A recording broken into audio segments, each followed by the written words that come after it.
Hello guys, good morning. Urunbai vlog so गासैखौबो बरायबाय. फुंनि माने आं दिनै बाक्सा थांनो नागिरदों. So लोगो मोनगोन गासैखौबो.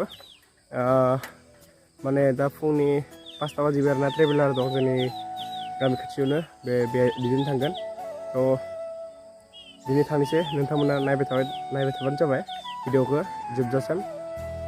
दा थांनोसै आरोना. So guys माने आंखौ दुर्जना ससे दोनहैगोन आरोना.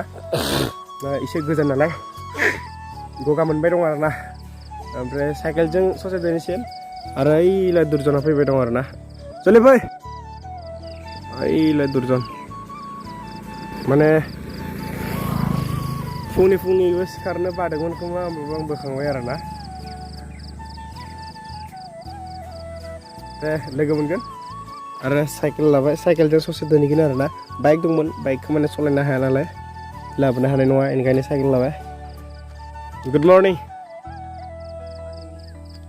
फुंनि फोजाबाय आरोना इखो खस्थ' होबाय इखो. दा नोंथाङा आंखो सिगुन बागानालागै दोनहैनांगोन. इयाव ट्रेभेलार दं ओमफ्राय नों आरो फैफिननांगोन आरो. मर्निं दे होमबा थांनोसै लोगोफोर नायबाय थाबानो जाबाय नोंथां. इजो नाय इजो नायबाव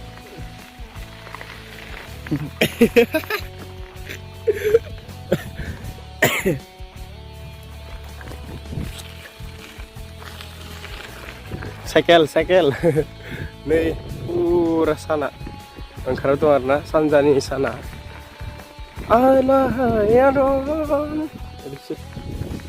सानजानि साना पुरा ओंखारदों आरोना लोगोफोर नै बरियानो. So guys फाइनालि जों गारियाव गाखोफैबाय आरोना. तो नोंथांमोना नायबाय थाबानो जाबाय.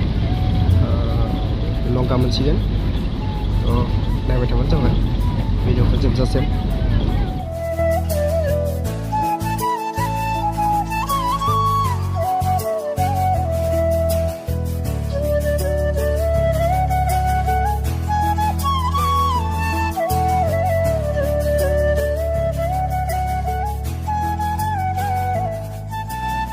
माने गाइस जों दब'खा मोनफैबाय दा. आरो नोंथांमोना नायदो सिनारिफोरखौ गोथां आरो हाजोफोराबो माने बरिया आरोना. Future beauty.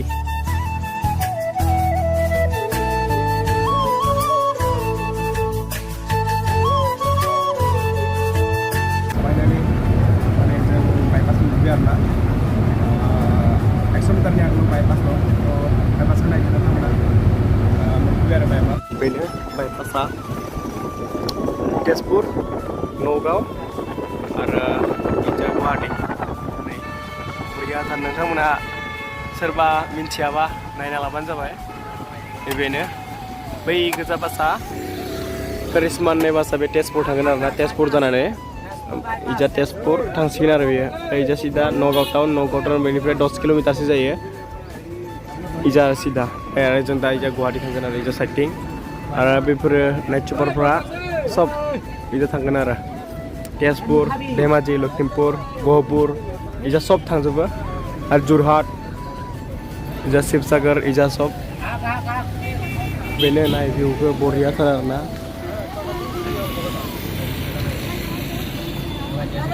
तो जों थांबाय थानोसै नोंथांमोना नायबाय थाबानो जाबाय. गाइस जों माने गुवाहाटीथिं आवगायबाय आरोना. सिनारिफोरखौ नायलांदो. फुंनि भिउ मेक्सिमाम 8-9टानि भिउ आरोना. 8-9टा बाजिदो. आरो बिबारफोरखौ नायदो. लामा एसे मोजाङैनो गायदों आरोना. तो आं भइस अभार होदों दे लोगोफोर. मानो होनबा एडिट खालामदों नालाय भइस अभार होबाय आरोना.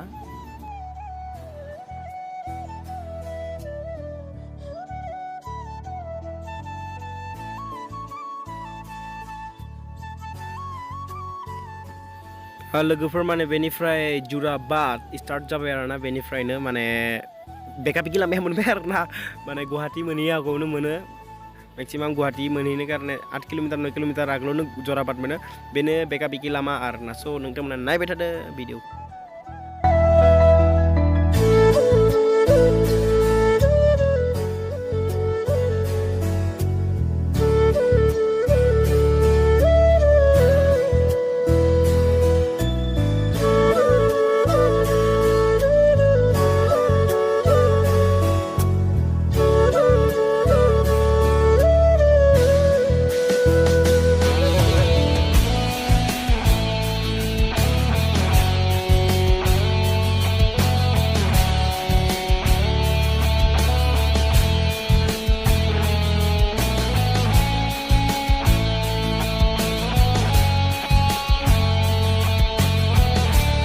Finally guys, मोनफैबाय आरोना माबायाव गुवाहाटीयाव दा जों माबायाव दं आरो आं मा होनो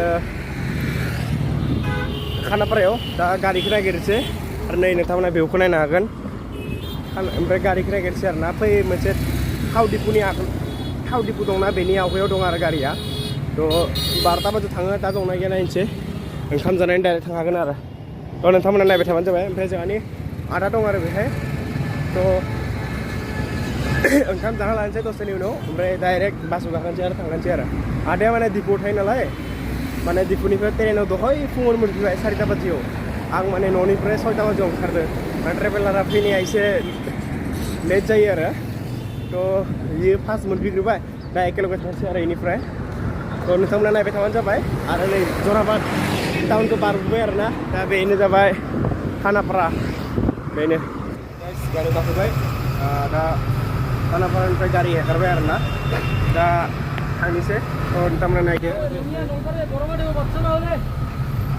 ओभारब्रिज जा आरो जा पुरा आरो जा ओभारब्रिज पुरा बरिया नायनो हागोन नोंथांमोना बरिया आरो बरिया ओभारब्रिज आरो बेनो खानापारा आरोना बेनो खानापारा आरो जों दा सिदा इजा थांसिगोन आरो नोंथांमोना नायबाय थाबानो जाबाय भिडिअखौ जोबजासिम फाइनालि जालुकबारि जालुकबारिखौ नायबानो जाबाय नै बेनो जालुकबारि जा ब्रिज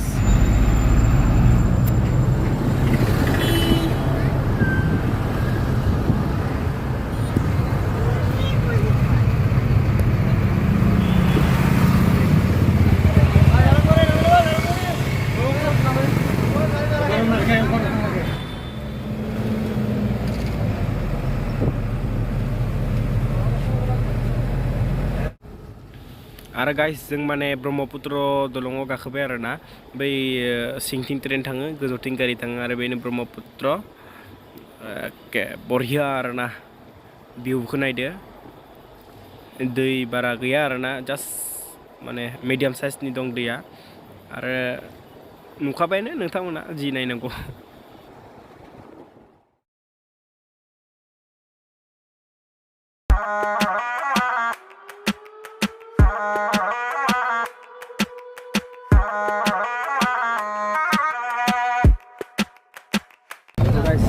बाक्सा डिस्ट्रिक्टखौ हाबसिगोन आरोना मोनहैसिगोन नोंथांमोना नायबाय थादो सिनारिखौ बरियाथार आरो Baksa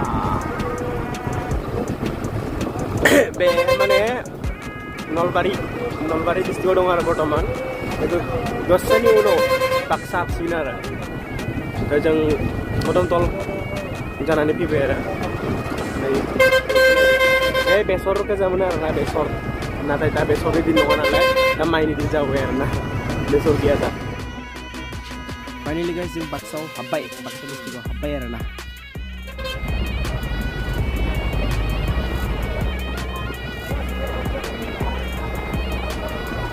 guys finally Musalpur town मोनफैबाय मुसलपुर टाउनखौ नोंथांमोना देखायनो नाजागोन बेनो जाबाय मुसलपुर टाउन बेनो आरो मुसलपुर